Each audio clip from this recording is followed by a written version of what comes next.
Hello everyone. Thought I'd share something with you. I'm kind of proud of this.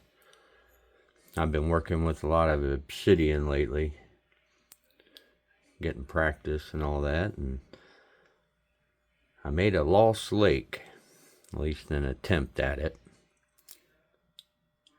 This is banded obsidian.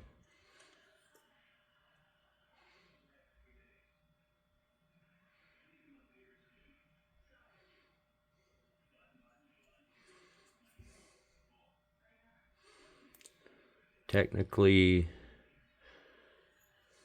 they talk about the edges being beveled after sharpening, but I went ahead and beveled that one and then that one. And the notches are not done this way, they're done by punching, so you get the more narrow pathways, but I didn't do that.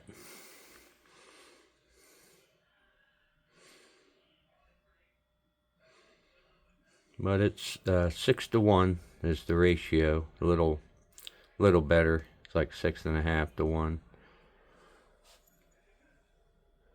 But this is the base that I was going for. I like that base. But then I kind of like this beveled style on this one.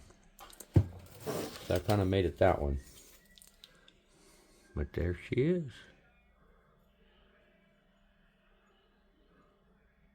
It's not perfect. It has some couple crunchies there. There was a little dive in there, little one. But other than that, and she's not perfect. A little fat in the rear.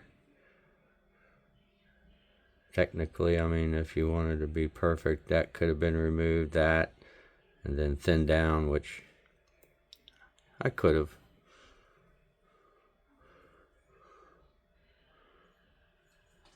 But what I used was bopper, a 3/4 inch cap, which 7/8 OD, and used that to spall it down from a spall to all the way. And then the issue stick for running some long flakes and doing the final thinning. And that's a number 4 bit wire. And then the final sharpening was a little copper nail. I think that's a number 10 nail, 10D. And then I used Sal's style notcher, 20D nail with the head ground down. It took me a little time to, in the beginning I wasn't having very good success, but I ended up narrowing the tip a lot more and got it to go pretty good. And then of course I had to use the cheater file. There's a couple times that it stalled out, and had to use that. And then I've been using this as a grinder. I don't know what it is, but it's like a petrified turd. I don't know. Could be a petrified eagle, pterodactyl turd. Hit the ground, but it's hard. It will grind this stone. This stone will grind. This is pretty hard. I think maybe a 220 grit. I don't know. But it grinds this. So it's hard. But I was using it on the obsidian. Haven't really hit it here any, but using this side and this side. And I kind of like the flatness of it, because I don't know, when I was getting to a certain point, you grind your edges, and with it being real flat, this part here, it helps symmetry. I don't know, kind of a cheater in a way. But that was it. And of course, I had to use a slotted pad for the Ishii, and all the beveling, edge beveling and everything I did on the slotted, and then the final sharpening on just the regular. Oh, and the notching, which I understand now, Sal. When your hand pad wearing out, man, this thing was going to the wood. Once I got that thing sharp, pretty sharp, I was hearing it when I was pushing through, go through the rubber and hit the wood. So now I understand why you wore out your hand pad pretty quick.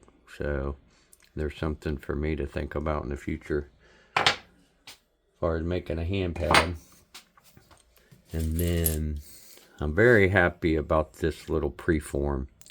This is the pumpkin tomato soup from Allen. And by the way, this was from Allen Cole too. The banded.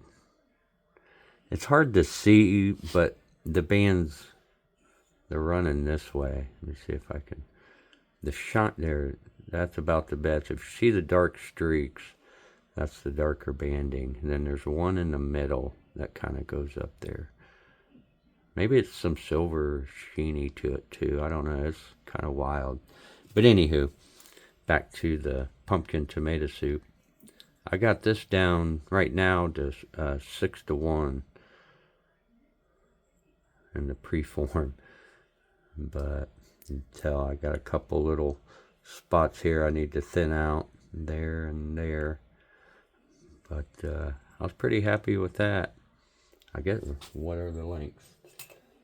This thing is right around 4 inches is what I'm getting out of. If I get anything, it's going to be 4 inches. I don't know what's up with that, with obsidian. This one's about 3 1/4.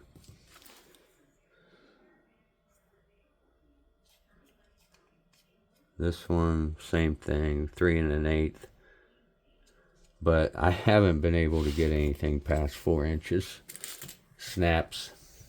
So, but that's that. And I'm getting really good with the bopper practicing.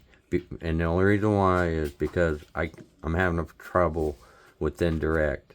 I'm going to figure out a way to have indirect and not even have it under my leg. Just have it in front of me. Having a rod held in front of you with something, which I got it figured out. I just have to do it. This thing's just out in front of you, and you hit the damn thing, and we'll say it will spring back and spring that way, but it will come back to a point. It won't come back flipping up, but it'll spring down, come back up. I've already thought of it, but right now, until then, I'm going to try to get really good with the bopper aiming. And the way this thing's been deforming, coming to a little point, I've been using that. These little facets, whatever, for hitting, And I mean, I'll be using the bopper on this. It's not done with once I figure out what I want to do with it, when I start thinning, I'll start to make sure all this stuff jives. And then I'll take these final things with the bopper. And then once that's done, then I'll do the Ishii stick. But that's the game changer for me. It's really helping me get a preform, a biface. I think this is, I don't know what this is, Alan, but maybe the Aurora or something kind of trippy, but yeah, it's really helping me out, and just helping me. Obviously, I've been practicing, but hey, you guys, if you want to get a ratio, a hell of a ratio, make you a point this fat and wide at the base, or this wide. This thing's like, I don't know, 8 or 9 to 1 because of the width here to the thickness there. But I don't know what the hell I'm going to make out of that. But this is technically the head and the base. But yeah, it's helped me out a lot. Just, hey, just the ishy stick and just practicing with the bopper, because I can't do the indirect. But trust me, there will be a indirect in front of me, holding itself, not under my leg, one day, but just not right now. But you gotta take it easy. Just thought I'd share that with you, and I hope you all prepared for this winter storm coming. I'm ready. Take care.